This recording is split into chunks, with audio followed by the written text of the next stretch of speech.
하나님께서 오늘 주일 아침 우리에게 주신 말씀은 누가복음 5장 31절부터 32절입니다.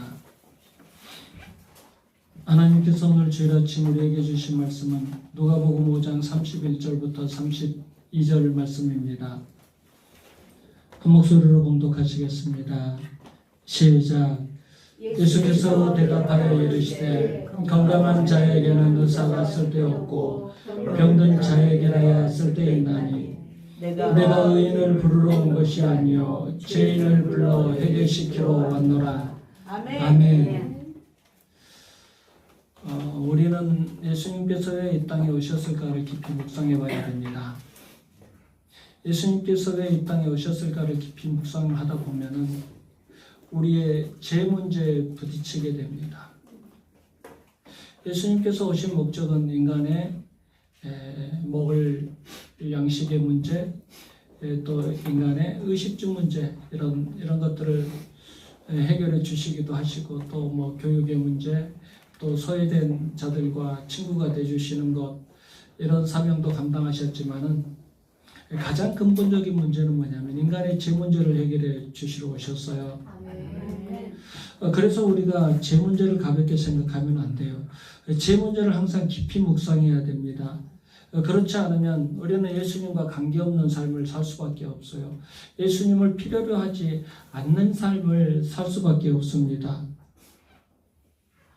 복음서를 보면 중풍병자의 친구들이 중풍병 걸린 친구를 지붕을 뚫고 달아내린 사건이 나옵니다. 수많은 사람들이 예수님께 병을 치료받겠다고 예수님께 나왔어요. 그런데 이 친구들이 중풍병자의 친구들이 그대로 있다가는 내 친구를 고칠 수 없을 것 같으니까 일종의 새치기를 한 거예요. 그래서 친구를 고치고 싶어서 지붕을 뚫고 중풍병 걸린 친구를 달아내린 것입니다. 세상의 질서로 보면 이것은 새치기예요. 그런데 예수님께서는 새치기한 친구들을 나무라지 않으시고 오히려 칭찬해 주십니다. 그리고 중풍병자에게 작은 자야 내 죄사함을 받았느니라 라고 축복해 주셨어요. 아멘. 병을 고쳐주시고 예수님께서 하신 말이 뭐냐면 죄사함을 받았느니라. 아멘. 아멘. 예수님께서 왜 중풍병자에게 죄사함을 받았다고 말씀하셨을까요? 이 중풍병은 죄로부터 시성을 받았기 때문에 그래요. 이 중풍병의 원인은 죄였다는 겁니다. 예수님께서는 죄를 해결해야 이 병이 깨끗이 낫는다는 것을 가르쳐 주셨던 겁니다. 중풍병자는 지금 죄 문제를 해결받은 거예요. 죄 문제를 해결받고 병을 고친 것입니다. 아멘. 그러면 모든 병이 죄로부터 오는 것인가? 또 그것을 생각해 봐야죠. 요한복음 9장을 보면 예수님께서 맹인을 고친 사건이 나오거든요. 그때 맹인을 고치시고 하신 말씀이 뭐라냐면 이 사람이나 그 부모의 죄로 인한 것이 아니라 그에게서 하나님이 하시는 일을 나타내고자 하심이라. 아멘. 병은 반드시 죄로부터 생긴 것이 아니라는 것을 또 알 수 있어요. 병이 하나님의 영광을 드러내기 위한 병도 있다는 겁니다. 근데 저는 목회를 하면서 깨달은 것은 뭐냐면 하나님의 영광을 위한 병이 얼마나 될까? 저는 이 질병의 원인 또 우리가 어려움을 당하고 고통을 당하는 원인은 많은 부분 인간의 죄 때문이라고 생각을 합니다. 그래서 우리는 이 죄 문제에 대한 심각성을 갖고 있어야 돼요. 그래야 하나님 앞에 회개하는 그리스도인이 됩니다. 예수님께서 이 중풍병자의 죄를 용서하시겠다고 하시니까 거기에 앉아 있었던 서기관들이 예수님께 뭐라고 또 비방을 하냐면 이 사람이 어찌 이렇게 말하는가 신성모독이로다 오직 하나님 한 분밖에는 죄를 용서하지 못한다. 예수님께서 죄를 용서하신다고 하니까 신성모독이다. 죄를 용서하실 분은 하나님밖에 할 수 없는 분인데 왜 네가 함부로 사람의 죄를 용서하느냐? 그때 예수님께서 뭐라고 하셔요? 인자가 땅에서 죄를 사하는 권세가 있는 줄을 너희로 알게 하려 하노라. 아멘. 예수님께서 왜 이 땅에 오셨고 예수님은 어떤 일을 하러 오셨는가를 알 수 있는 아주 중요한 대목이에요. 예수님께서는 우리의 죄 문제를 해결하러 오셨어요. 아멘. 예수님께서는 이 땅에 우리의 죄를 용서해 주시려고 오셨어요. 아멘. 우리가 우리 스스로 우리의 죄 문제를 해결할 수 있다면 얼마나 좋을까요? 그런데 아무리 과학이 발달해도 인공지능이 발달해도 달나라 별나라를 다 탐험해도 우리는 우리 스스로 죄 문제를 해결할 수 없어요. 오직 예수님밖에 우리의 죄 문제를 해결할 수 없습니다. 아멘. 죄의 시작은 하나님을 떠나는 것부터 죄의 시작이 됩니다. 하나님을 떠나는 데서부터 죄가 시작이 됩니다.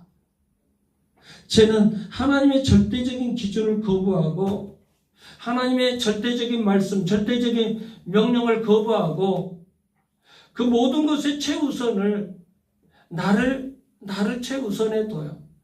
인간을 최우선에 두는 것이 죄입니다. 거기서부터 죄가 시작이 되는 거예요. 여러분, 아담과 하와에게 처음에 명령하신 것이 뭐예요? 선악과를 따먹지 말라. 따먹으면 정령 죽으리라고 하셨잖아요. 아멘. 하나님의 절대적인 명령은 뭐예요? 선악과를 따먹지 말라는 거잖아요.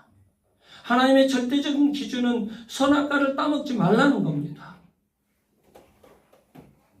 그런데 인간은 그것을 불순종하고 따먹어 버렸어요. 하나님만 갖고 있는 그 판단의 능력을 인간이 갖고 싶어서 선악과를 따먹어 버린 거예요. 내가 이것을 따먹으면 설마 죽을까? 우리가 이것을 따먹으면 설마 우리를 죽이시겠어? 우리가 그런 마음으로 하거든요. 죄를 짓거든요. 내가 이것을 하면 하나님께서 나를 죽이시겠어? 말씀 그대로 죽이시겠어? 그런데 아담과 하와는 죽었잖아요. 실제로 죽었어요. 육체적으로는 살았을지 모르지만 영적으로는 죽었단 말이에요. 하나님과의 관계가 단절돼 버렸잖아요. 그들이 이 죄를 짓지 않았을 때는 에덴 동산에서 하나님과 얼마나 행복하게 지냈습니까? 그러나 선악과를 따먹는 죄를 짓고 나서는 에덴 동산에서 쫓겨나 버리는 안타까운 하나님과의 관계가 깨져버리는 그런 상태가 돼버렸잖아요. 영적인 죽음을 당한 거예요. 하나님께서 이스라엘 백성들을 가나안으로 인도하시면서 십계명을 주십니다. 이제 선악을 알게 하는 이 열매를 먹지 말라고 한 이 한 가지 계명이 10가지 계명으로 세분화된 거예요. 십계명은 한마디로 인간이 선악을 판단하는 주관자가 아니라는 사실을 가르쳐주는 하나님의 명령입니다. 아멘. 그래서 하나님께서는 이 10가지 계명을 지키면 하나님과의 관계가 지속된다고 약속을 하십니다. 이스라엘 백성들에게 하나님과 관계를 계속 이어가자고 하나님께서 주신 계명이 이 10가지 계명 10계명이에요. 그런데 이스라엘 백성들은 10계명을 지켰습니까? 안 지켰습니까? 안 지켰어요. 안 지켰어요. 모세가 시내산에 올라갔을 때 아래서 금송아지를 만들어 놓고 우상을 숭배했어요. 가나안 땅에 들어가서는 하나님만 섬기라고 하셨는데 하나님만 섬기지 않고 가나안 땅의 우상들을 섬겼어요. 그런데 유대인들은 십계명을 지킨다라는 생각을 했어요. 자기들은 십계명을 잘 지키고 있다라고 생각을 했어요. 그래서 십계명을 더 확장시키고 더 세분화시켜서 613가지의 계명을 만듭니다. 안식일에 대한 계명은 300여 가지로 나눠서 또 세분화시켜서 지켜요. 이런 규정들을 가지고 이 유대인들이 무엇을 했을까요? 613가지 안식일에 대한 300가지 계명을 만들어가지고 세분화시켜서 이 유대인들이 한 것이 무엇일까요? 다른 사람을 판단하는 도구로 썼던 거예요. 나는 이렇게 잘 지키는데 너는 왜 이렇게 못 지켜? 나는 이 십계명을 잘 지키니까, 이 하나님의 계명을 잘 지키니까 나는 의인이야. 너는 지키지 않지. 너는 벌받은 사람이야. 너는 죄인이야. 판단의 도구로 쓴 거예요. 무서운 죄를 지은 거죠. 그러니까 죄의 시작이 뭐냐면요, 선악을 알게 하는 나무의 열매를 먹는 것이 죄의 시작인데, 선악을 알게 하는 열매를 먹었다. 이것은 무슨 뜻이냐면 선과 악을 판단하는 기준을 자기가 가지려고 했다는 거죠. 인간이 가지려고 했다는 거예요. 선악을 판단하는 기준은 하나님에게만 있습니다. 선악을 판단하는 능력은 하나님만 갖고 있는 거예요. 하나님께서 우리에게 명령하신 것은 뭐냐면, 선을 명령하시면 선을 순종하면 돼요. 악을 명령하시면 악을 피해 나가면 돼요. 인간은 그냥 하나님께서 말씀하시는 대로 그냥 지키고 순종만 하면 돼요. 그러면 하나님과의 관계가 이어져요. 그런데 인간은 계속 선악을 판단하는 그 기준을, 그 능력을 자기가 갖고 싶은 거예요. 그러면서 설마 죽겠어? 설마 죽겠어? 그런데 그렇게 돼버리면 정말 죽는 거예요. 육체적으로는 살지 모르지만 영적으로는 하나님과의 관계가 끊어져 버리는 거예요. 무서운 죄입니다. 그래서 예수님께서 이 땅에 오신 거예요. 죄는 이렇게 무섭게 번식을 해요. 사탄은 인간들을 동원해서 하나님께서 주신 법조차도 살짝 비틀어가지고 아주 최악으로 만들어버려요. 오늘 아침에 이제 나오려고 준비하는데 연세대 어떤 교수가, 그 사람이 유튜브 활동을 잘 하시더라고요. 그런데 과연 지옥이 있는가? 지옥이 있는가라는 제목이 있어서, 무슨 신학대학 교수가 지옥이 있는가라는 것에 대해서 뭐 이렇게 강의를 하나? 당연히 천국과 지옥은 있는 거지. 그런데 그 사람 말이 무서워요. 교묘하게 피해 나가요. 보편구원론을 얘기하면서 하나님께서 나중에 마지막에는 어떻게 되냐면 선과 악을 멸절을 시킨대요. 이게 무슨 말인지 알겠어요? 지옥을 얘기하다가 무슨 말 하나 보자 하고 했는데, 신약에 지옥의 개념은 별로 없대요. 뭐야, 도대체 무슨 소리야 하는데, 하나님께서 보편적으로 다 구원해 주신대요. 선과 악만 멸절을 시키고 보편적으로 다 구원을 해 주신대요. 말이야 막걸리야. 도대체 이것을 어떻게 들으라는 거지?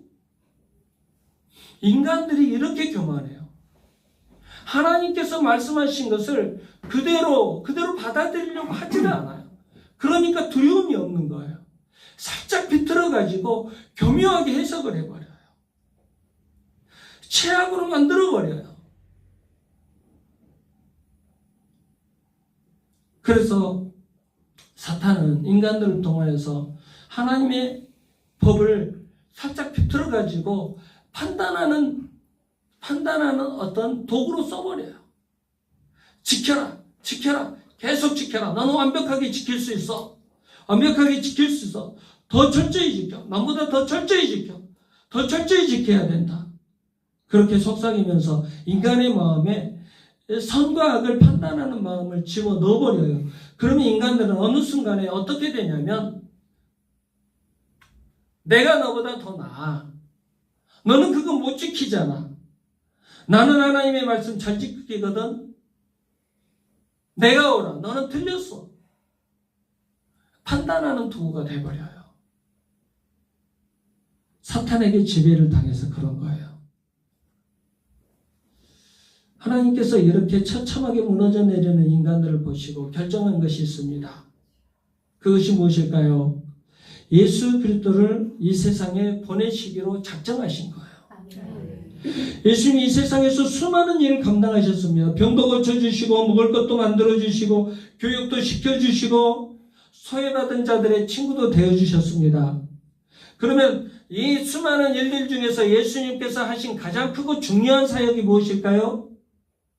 죄 문제를 해결해 주신 거예요. 아멘. 죄를 해결해 주시려고 십자가를 지신 것입니다. 우리는 이 십자가를 경험해야 돼요. 십자가를 경험한다는 것은 예수님의 죽음을 예수님과 함께 경험한다는 거예요. 예수님과 함께 죽음을 경험한다는 것은 예수님께서 끌어안고 죽은 죄의 문제를 우리가 같이 끌어안고 죽었다는 뜻입니다. 그러면 예수님께서 끌어안고 죽은 죄의 본질이 무엇일까요? 예수님께서 끌어안고 죽은 우리 인간의 죄를 끌어안고 죽으셨거든요. 인간의 그 죄의 본질이 뭐라고 했습니까? 계속 선악을 판단하는 버릇. 이것이 죄의 본질이에요. 선악을 따먹을 때부터 그 죄의 본질은 뭐냐면 선악을 판단하는 능력을 갖고 싶었던 거예요, 인간은. 이 버릇이 우리에게도 있다니까요. 그래서 예수님을 만난 사람들은 이 선과 악을 판단하는 것에서부터 먼저 자유로워져야 돼요. 이 놀라운 자유를 경험하지 않는다면 우리는 아직도 그리스도인이 아닌 거죠. 여러분, 누가 더 옳은가를 놓고 싸우지 않기를 바랍니다. 아멘. 그것은 내가 하나님의 자리를 넘보는 행위라는 것을 기억하셔야 돼요. 하나님의 자리를 넘보는 것이 죄의 뿌리라는 것을 기억하시기 바랍니다. 아멘. 우리는 예수님의 은혜로 구원받고 아멘. 영접 기도도 하고 아멘. 세례도 받고 설교도 듣고 헌금 생활도 하면서 삽니다. 아멘. 그럼에도 불구하고 죄의 뿌리가 뽑히지 않았어요. 제 이 말씀을 준비하면서 얼마나 회개했는지 몰라요. 참 이게 너무 안 뽑혔구나. 목사란 놈이 정말 판단을 잘하거든요. 제가 좀 하나님 말씀을 더 많이 본다고 해서, 제가 기도를 더 많이 한다고 해서, 제가 더 거룩하게 살려고 노력한다고 해서 그렇게만 하면 되잖아요. 나만 열심히 하나님 앞에서 바르게 살면 되잖아요. 그런데 그렇게 살지 못하는 사람들을 너무나 많이 판단했던 것 같아요. 그래서 하나님 앞에 회개를 많이 했어요. 여러분, 죄로부터 자유로워진 삶이 어떤 삶인지 아시겠어요? 상대방이 잘못했을 때 당신 왜 그랬어? 당신 왜 그렇게 행동해? 당신 왜 그렇게 말해? 그렇게 말하는 것이 아니라 왜 그렇게 하셨습니까? 먼저 그런 생각을 해야 돼요. 저 사람은 왜 그렇게 행동을 했을까? 저 사람은 왜 그렇게 말을 했을까? 그것을 먼저 생각할 수 있어야 돼요. 이해가 되지 않으면 화를 내거나 판단하기 전에 왜 그렇게 하셨습니까? 이렇게 물어볼 수 있는 그 겸손함이 필요해요. 내가 스스로 선악을 판단해버리고 행동하면 돌이킬 수 없는 상황이 발생해버려요. 예수님께서 십자가에서 감당하신 일을 한번 생각을 해보세요.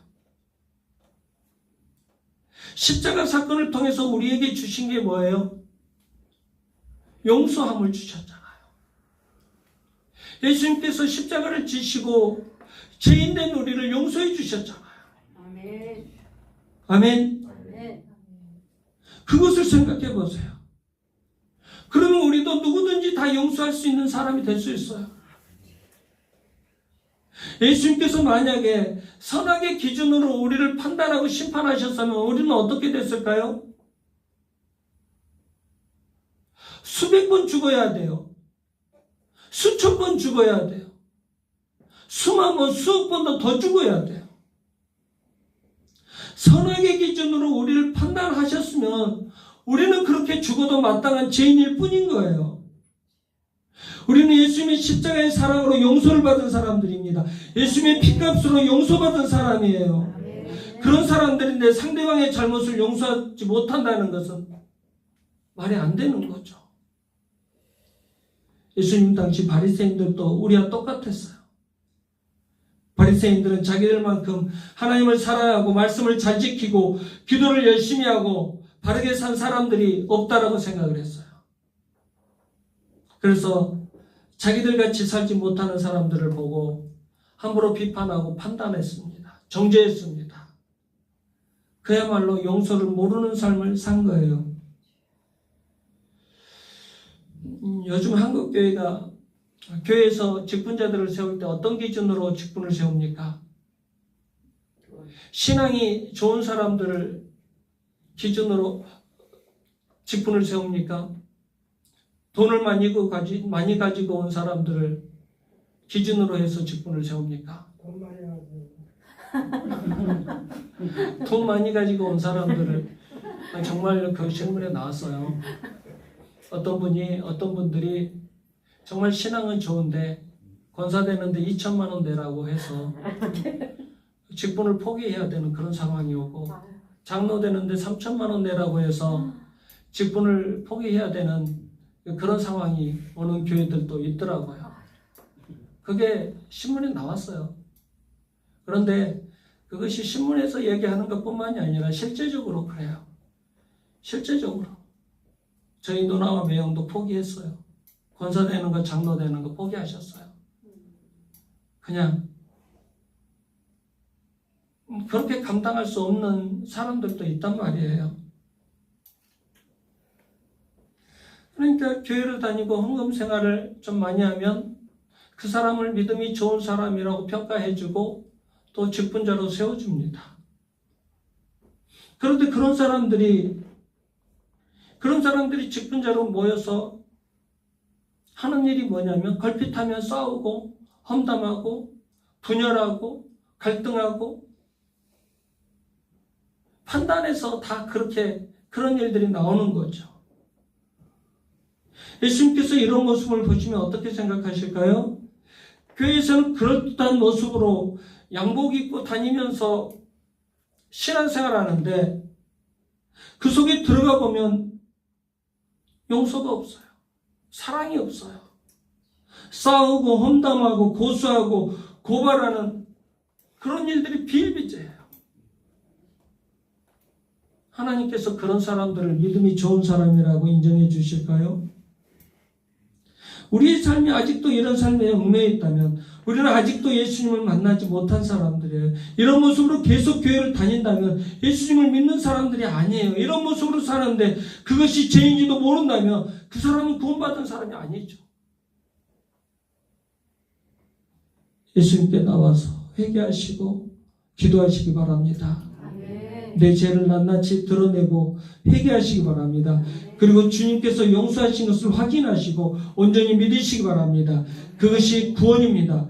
그래서 전과 같이 판단하는 자리에 앉지 않는 것이 구원이에요. 그리고 계속 판단하지 않는 삶을 살겠다고 훈련하는 것이 성결입니다.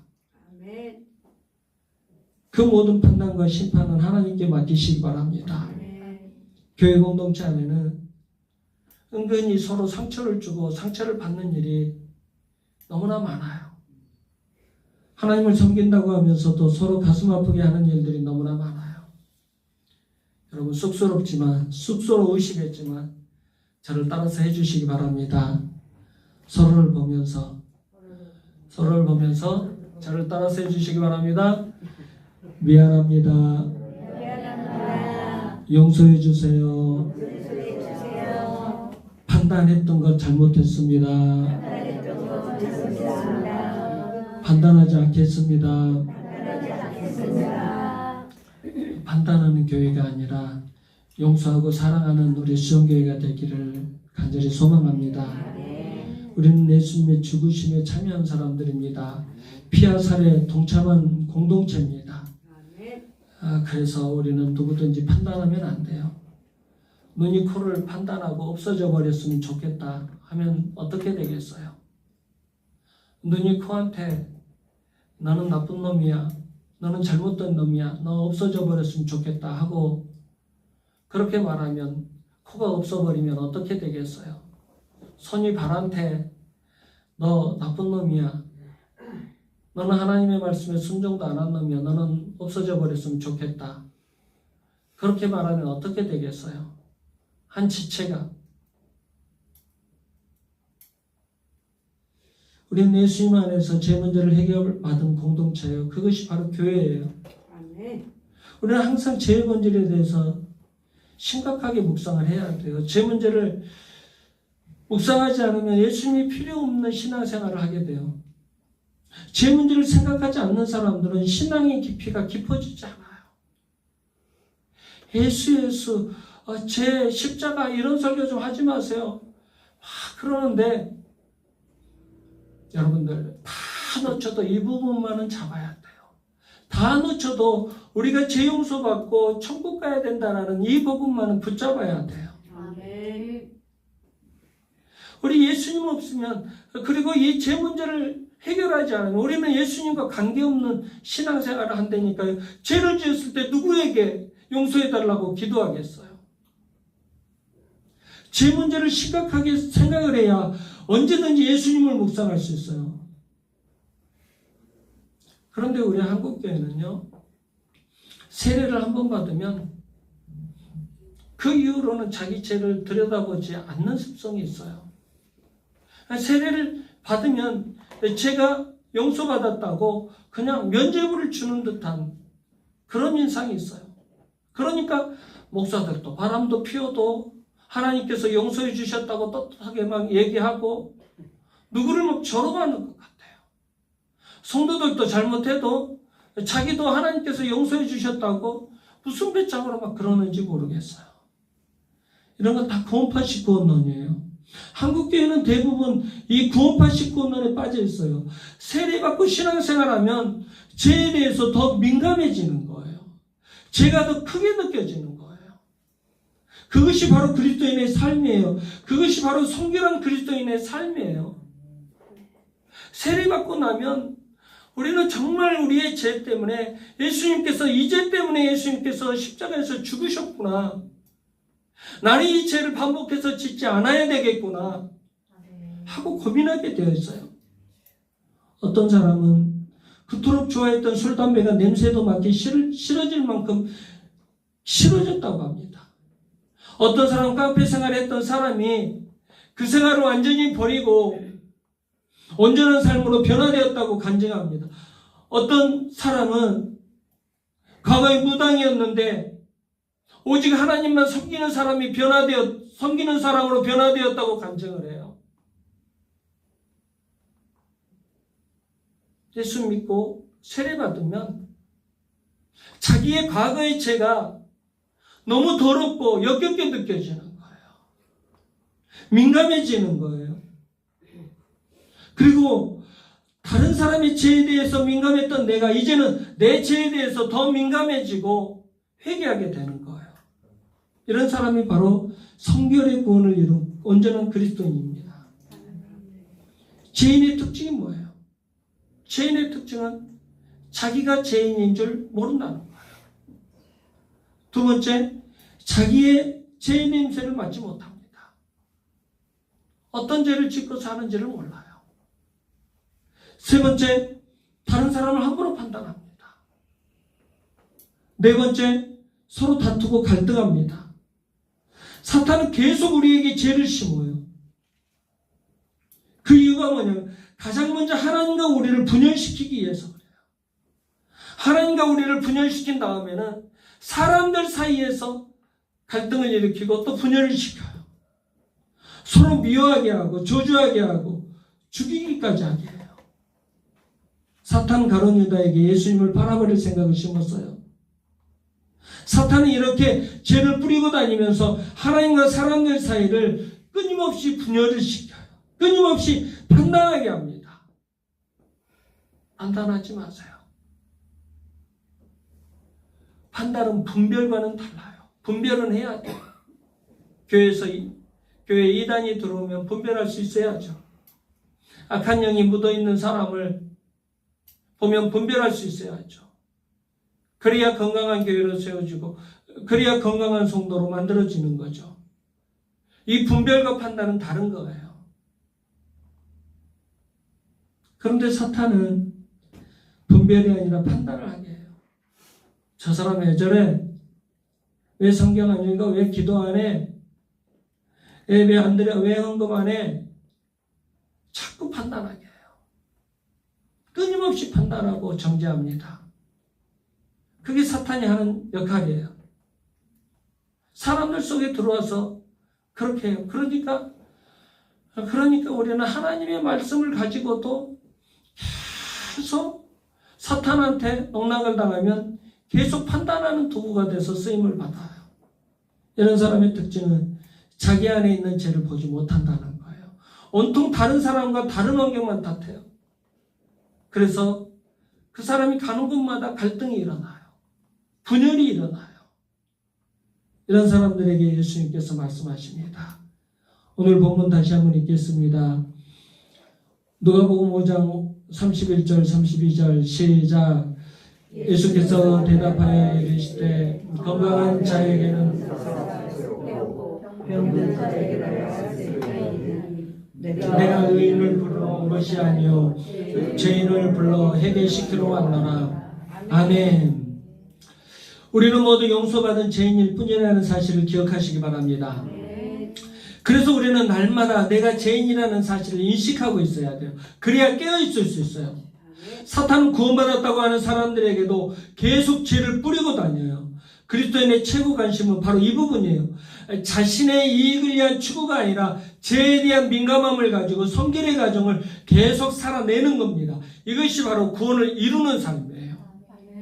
그러다 보면 기도의 내용이 응답되었다는 것을 나중에 확인할 수 있어요. 구원은 현재 진행형입니다. 과거에 이미 구원을 받았습니다. 사망에서 생명으로 옮겨졌습니다.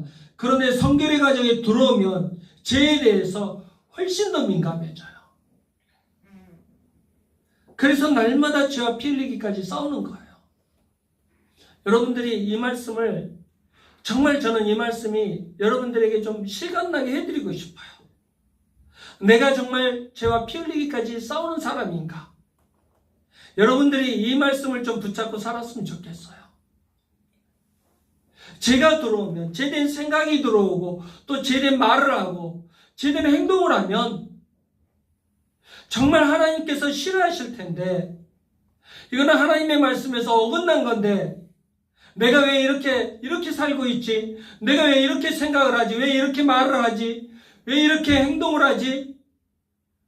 고민했으면 좋겠어요. 죄와 피 흘리기까지 싸웠으면 좋겠어요. 그것이 바로 구원을 이루는 삶이에요. 이 성결의 과정에 들어온 사람들은 그렇게 죄와 피 흘리기까지 싸우는 거예요. 그렇지 않으면 우리는 사탄이 뿌리고 다니는 죄에 대체 자기도 모르게 걸려 넘어져서 더 많이 판단하고 더 많이 이간질시키고 더 많이 분열시키는 역할을 할 수밖에 없어요. 지금 교회들을 보세요. 하나님의 은혜로 엄청난 부흥을 이루었고 어마어마한 교회들을 만들었어요. 그런데 그 속을 들여다보면 어때요? 계속 이간질하고 갈등하고 분열하고 판단하고 있잖아요. 우리도 이렇게 될 수 있어요. 피 흘리기까지 죄와 싸우지 않으면 우리도 사탄의 밥이 될 수 있어요. 우리 그리스도인들은 세상과 구별된 삶을 살아야 됩니다. 그런데 차별하면 안 돼요. 예수님께서 우리를 차별하지 않으시고 그냥 받아주시고 구원해 주셨는데 왜 우리가 차별합니까? 우리 그리스도인들은 주님의 사랑의 빚진 자로서 사람을 차별하지 않고 판단하지 않고 그 모습 그대로 다 받아줄 수 있어야 돼요. 여러분, 죄인들은 어때요? 네가 나를 대접해주면 나도 너를 대접해줄 거야. 그게 죄인들의 모습이잖아요. 그런데 예수님께서는 우리 그리스도인들에게 뭐라고 명령하십니까? 네가 먼저 사랑해라. 네가 먼저 섬겨줘라. 네가 먼저 용서해줘라. 이게 주님의 명령이잖아요. 여러분, 우리 서로 있는 모습 그대로 받아주시고 있는 모습 그대로 용서해 주시고 사랑해 주는 우리 수용교회가 되었으면 좋겠습니다. 다시 한번 쑥스럽지만 따라서 해주시기 바랍니다.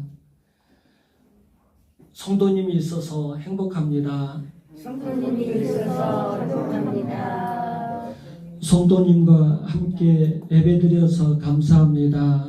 성도님과 함께 예배드려서 감사합니다. 아멘. 아멘.